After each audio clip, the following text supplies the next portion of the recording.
Now, this strategy is quite smart because it's effectively engineered to only own or trade Bitcoin to the long side when it has positive momentum. So it sits in cash when Bitcoin's losing momentum and enters when it's gaining momentum. This is best for trending markets. So if Bitcoin is in a strong uptrend, or you can flip it if it's in a strong downtrend, this strategy works. But in choppy sideways markets, it wouldn't be as effective. You know the saying, cut your losses, let your winners run? It's a famous saying in markets. That's effectively what this strategy encapsulates. For example, maybe right this second, you wouldn't use this on Bitcoin, but you might use it on Hyperliquid, which is in a big uptrend. So you can also apply different strategies to different assets at different times. And we'll also check it on NASDAQ, which is in a strong uptrend.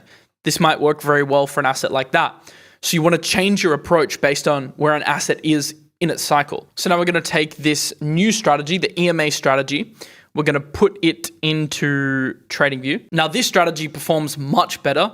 On $100,000, it actually made a 748% return on the daily, which is crazy. Obviously, it's not factoring in exact position sizing, etc., which we could model separately.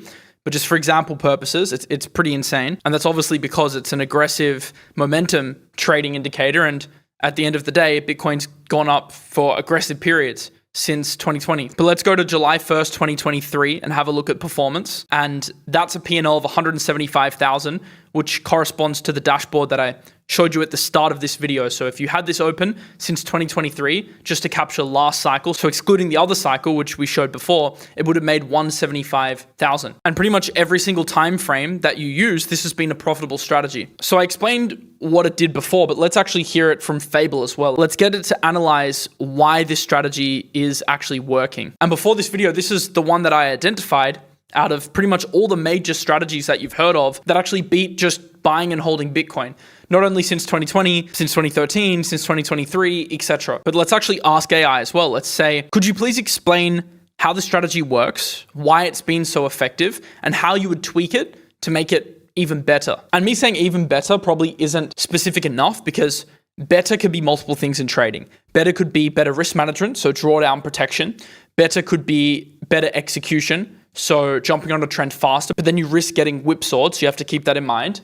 Or better could just be more profitable, which obviously as a trader, that is the end goal. But if you have to take on a bunch of risk for the chance of becoming more profitable, that's sort of great risk reward trade-off. So the best strategies have a mix of everything, and the best strategies are balanced and are consistent over time and make sense based on the current market conditions. So this strategy, as Fable says, guarantees that you'll be long during every sustained uptrend and you'll be flat within a couple of weeks of every sustained downtrend. That's ultimately why it's so effective, because it's a trending strategy. It does have some tweaks. It would trail the exit, so it would try and fix that leak. It would dampen the chop bleed. It would leave the entry alone to not make the entry smarter, so it doesn't want to over tweak, and it would validate before celebrating. So let me actually do something. Let me ask it, all right, improve the strategy based on what you would think would make it better, and then I'm going to test it to see if it actually improved the results. And one of the reasons I'm actually making this video is to show you my workflow instead of just coming with a strategy and chucking it up and being like, oh, it made 170,000. Like, no, I want to touch on the why, and I want to show you how to go back and forth with Claude to iterate and make improvements. It has the new strategy. Let's see if it actually improved things or whether it made things worse. So we're going to replace it here. We're going to hit refresh. And remember, before it was 173,000.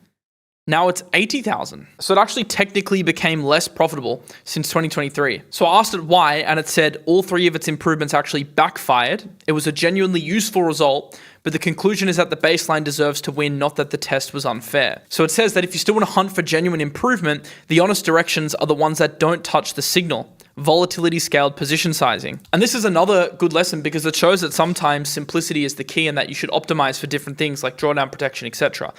So that's essentially like the mental flow that you want to use. You want to work out what in theory should be a good strategy. Are we going for a ranging strategy, a momentum strategy? What assets should we apply it to? And then what changes do we need to make it effective in practice? The coolest thing about Claude is you can like backtest infinite strategies. So you can set a script to actually keep backtesting strategies on different pairs so it learns and improves and gets better over time. I'm going to leave the full architecture though in the guide that I'll leave down below. And that's also going to contain the exact prompt for the EMA strategy that was very profitable today, as well as the logic behind it and how you can backtest your own. So then it'll be easy. You can just drag and drop it into Claude, instead of having to develop a prompt yourself. It'll save you some time. And then in future videos, we're going to continue to build upon this. So I'm very, very excited for this content. Hopefully you enjoyed this video today, and I'll see you in the next one. Peace out.